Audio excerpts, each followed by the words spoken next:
The faces of 4 of 5 brothers killed in battle during World War I. The Smith family from northern England suffered more tragedy than most during the war, but there was one glimmer of light to their story.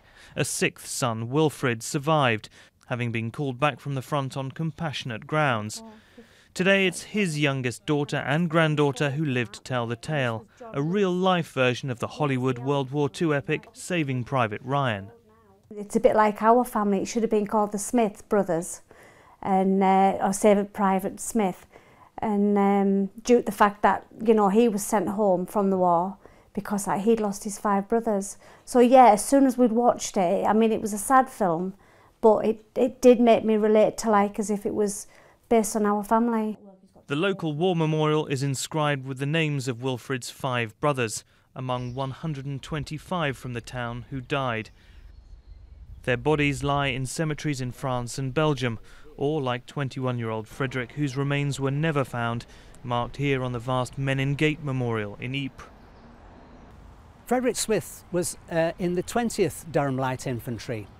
They were on the Ypres salient at that time, and the 31st of July, the date of his death, was the first day of the Battle of Pilkem Ridge.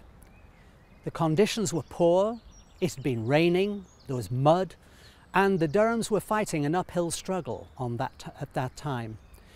His death came on the first day of the battle, and I suspect the fighting would be the fiercest at that time.